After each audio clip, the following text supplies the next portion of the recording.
नमस्कार साथियों, आज के इस सेशन में आपका बहुत बहुत स्वागत है। आज हम डिस्कस करेंगे राजस्थान गवर्नमेंट की तरफ से एक नई वैकेंसी है जो संविदा के ऊपर है। उस वैकेंसी के बारे में पूरी डिटेल हम आज के इस सेशन में लेके आए हैं। इस वैकेंसी के लिए टोटल 9,712 पोस्ट है। महात्मा गांधी स्कूल के लिए जो गवर्नमेंट स्कूल है, इंग्लिश मीडियम की स्कूल है, और गवर्नमेंट स्कूल में जो इंग्लिश मीडियम स्कूल है उसमें अंग्रेजी और गणित के जो अध्यापक है उनकी एक संविदा पर ये भर्ती है, जिसके बारे में हम पूरा एनालिसिस करेंगे। और इस भर्ती के लिए कौन कौन अप्लाई कर सकते हैं, कैसे अप्लाई कर सकते हैं, क्या क्या इसकी योग्यता है, क्या एज लिमिट है, कंप्लीट हम एनालिसिस करेंगे, सारी चीज़ों के बारे में समझेंगे।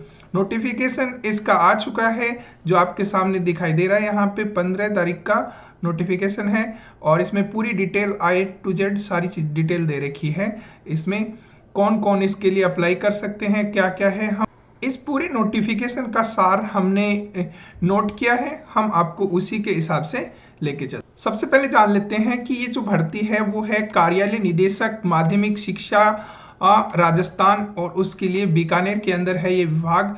दिनांक आज 15 जनवरी 2023 को ये नोटिफिकेशन आया है। जो सहायक अध्यापक जो लेवल प्रथम के लिए और यहाँ पे सहायक अध्यापक लेवल द्वितीय के लिए, ये एक संविदा भर्ती है जो 2023 की आपकी पहली विज्ञप्ति है। बारे में जानते हैं पूरा। माध्यमिक शिक्षा विभाग के अंतर्गत जो संचालित है महात्मा गांधी राजकीय विद्यालय इंग्लिश मीडियम, और इसके साथ ही जो राजकीय अंग्रेजी माध्यम के विद्यालय है उनमें Rajasthan contractual hiring to civil post rule 2022, ये इसके प्रावधान के अनुसार ये भर्ती की गई है, जिसमें गैर अनुसूचित क्षेत्र और अनुसूचित क्षेत्र के लिए सहायक अध्यापक लेवल प्रथम और लेवल द्वितीय, जिसमें इंग्लिश और मैथमेटिक्स के पदों पर यह संविदा भर्ती है। नियुक्ति की ऑनलाइन प्रोसेस की जाएगी और इसके आवेदन आमंत्रित किए गए हैं। आगे और जानने की कोशिश करते हैं कुछ इंपॉर्टेंट डेट्स के बारे में। उन पदों के लिए जो इच्छुक आवेदक आवेदन करना चाहते हैं वो निम्नानुसार अवधि में आवेदन कर सकते हैं। सबसे पहले हम बात करेंगे आवेदन की अवधि। आवेदन की अवधि 31 जनवरी 2023 से लेकर 1 मार्च 2023, यानी आप इस चीज को ऐसे समझिए कि ये जो टाइम पीरियड है इसमें आपको पूरा जो फरवरी पड़ा है, फरवरी 2023, इसके अंदर आपको ये फॉर्म फिल करना है। ठीक है। अब आवेदक निर्धारित अवधि के अंदर आप SSO ID के जरिए या फिर recruitment.rajasthan.government.in वेबसाइट पर SSO के माध्यम से आवेदन कर सकते हैं।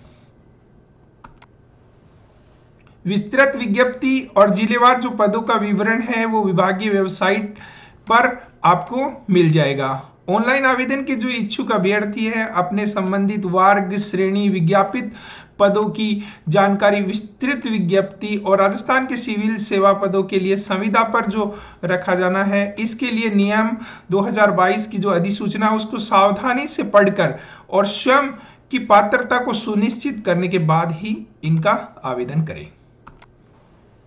अब बात करेंगे हम इस में जो विज्ञप्ति है वो किस किस के लिए। तो ये गैर अनुसूचित क्षेत्र है उनके लिए ये विज्ञप्ति है, जिसमें आपके 3 पार्ट दिए गए हैं। इसमें आपको बताएंगे पहला सहायक अध्यापक, ये है लेवल प्रथम के लिए, और इसके लिए टोटल जो पोस्ट है वो 9,670 है।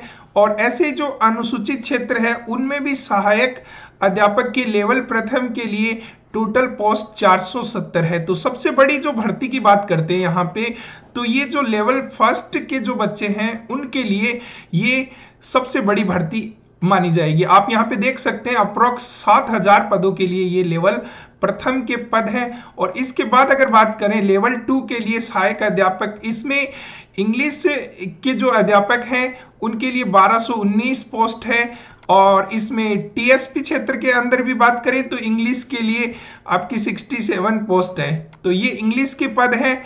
जो आप देख सकते हैं यहाँ पे। और इसके बाद बात करें तो मैथमेटिक्स के लिए भी यहाँ पे 1219 पद दे रखे हैं, और टीएसपी क्षेत्र के अंदर भी ये मैथमेटिक्स के टोटल 67 पद है। इस प्रकार से जो नॉन टीएसपी एरिया है उसके लिए 9108 पद हैं, और उसके लिए टीएसपी के लिए यहाँ पे 604 पद है। अगर टोटल बात करते हैं तो यहाँ पे 9712 जो पद है वो यहाँ इस भर्ती के लिए टोटल रखे गए हैं।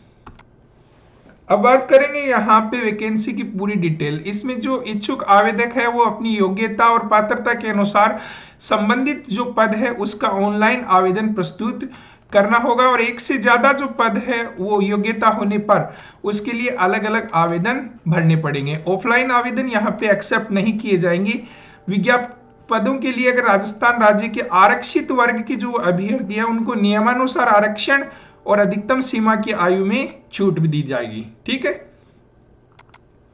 अब बात करेंगे यहाँ पे गैर अनुसूचित क्षेत्र यानी नॉन टीएसपी एरिया। इसके विज्ञापित पदों के लिए विरुद्ध अनुसूचित क्षेत्र टीएसपी एरिया सहित यानी संपूर्ण राजस्थान एवं राजस्थान से बाहर के निवासी भी आवेदन के लिए पात्र होंगे। लेकिन अगर अनुसूचित क्षेत्र की बात करते हैं टीएसपी एरिया, उसके विज्ञापित पदों के लिए अगर बात करें तो राजस्थान राज्य के अनुसूचित क्षेत्र के मूल निवासी और सदावी निवासी ही इसका आवेदन कर सकते हैं। ठीक है, चलिए इसके बाद देखते हैं ऑनलाइन आवेदन पत्र में अंतिम रूप से सबमिट किए जाने के बाद आवेदन में किसी भी प्रकार का एडिटिंग नहीं होगा, और एडिटिंग के बाद यदि आप गलत कोई आवेदन भरते हैं या उसके लिए सुधार के लिए आपकी कोई भी एप्लीकेशन एक्सेप्ट नहीं की जाएगी। तो इसलिए आप सबसे पहले यही बात ध्यान रखिए, आवेदन में जो चीजें भरते हैं वो एकदम सही सही भर दीजिए ताकि आगे कोई समस्या नहीं आए। ठीक है, अभ्यर्थी ऑनलाइन आवेदन का अंतिम रूप से एक्सेप्ट करने के पहले यह सुनिश्चित कर ले कि ई-मित्र जन सुविधा केंद्र एवं स्वयं द्वारा आवेदन में भरी गई जो भी जानकारियां दी है वो एकदम सही है, उसके बाद ही वो सबमिट करें।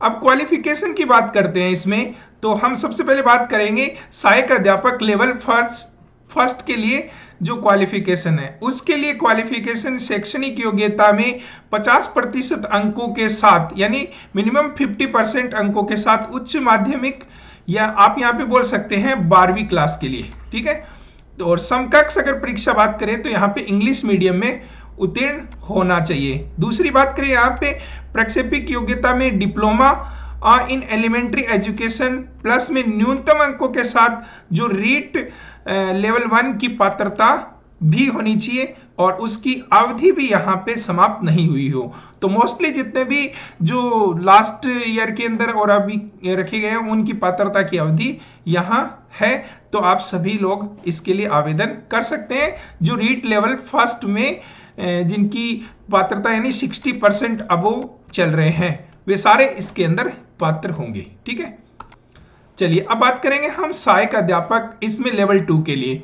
लेवल 2 में अंग्रेजी और गणित के लिए जो शैक्षणिक योग्यता है वो न्यूनतम 50% अंकों के साथ गणित और विज्ञान, यानी अगर आप गणित के लिए भर रहे हैं तो गणित के लिए और विज्ञान भर रहे हैं तो विज्ञान के लिए संबंधित पद, और वैकल्पिक विषय के साथ साथ अंग्रेजी माध्यम में आपका स्नातक होना जरूरी है। ठीक है, इसके बाद प्रक्षेपिक योग्यता में बैचलर ऑफ एजुकेशन प्लस यानी आपकी जो रीट है उसकी पात्रता आपको मिलनी पात्रता होनी चाहिए और इसकी अवधि समाप्त नहीं हुई होनी चाहिए। ठीक है, चलिए अब बात करेंगे हम यहाँ पे एज लिमिट की। महात्मा गांधी स्कूल टीचर भर्ती के आवेदन के लिए उम्मीदवारों के लिए जो न्यूनतम आयु है वो 21 वर्ष रखी गई, यानी कम से कम 21 वर्ष के लिए जो अभ्यर्थी है वो पात्र होंगे, और मैक्सिमम आयु की जो लिमिट है वो 40 ईयर दी है। ठीक है, इसके अलावा जो जानकारी होगी वो ऑफिशियल नोटिफिकेशन में आप देख सकते हैं। ठीक है, आयु भी समान होने पर अगर न्यूनतम योग्यता में जिसके अंक अधिक है उसे वरीयता क्रम में ऊपर रखा जाएगा, यानी अगर सेम आयु मिल जाए तो वरीयता क्रम में जिसके मार्क्स ज्यादा होते हैं उसे रखा जाएगा, और कम अंक वाले जो अभ्यर्थी है उसके लिए वरीयता सूची में उसको नीचे रखा जाएगा। ये बात आप जरूर ध्यान रखिए। अब बात करेंगे एप्लीकेशन फीस। देखिए इसकी एप्लीकेशन फीस 60 रुपए से लेकर 100 रुपए के बीच में है। आप देख सकते हैं यहाँ पे जो राजस्थान राज्य के सभी दिव्यांग वर्ग है उनके लिए 60% है, और इसके लिए बाकी आगे यहाँ पे जो सामान्य वर्ग के लिए 100 है, यानी 60 से 100 के बीच में ये है। ठीक है, अब बात करेंगे यहाँ पे सैलरी की। तो राजस्थान के जो इंग्लिश मीडियम स्कूल के टीचर का रिक्रूटमेंट है, इसके तहत एक फिक्स मानदेय रखा गया है, और वो फिक्स मानदेय है 16,900 रुपए पर मंथ। ठीक है,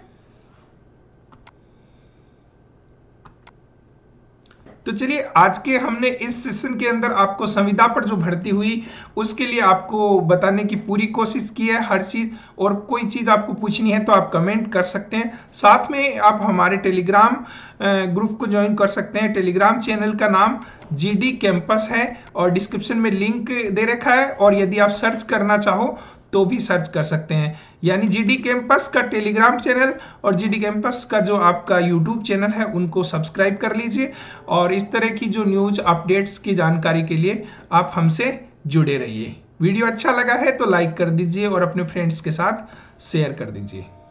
थैंक यू। जय हिंद, जय भारत।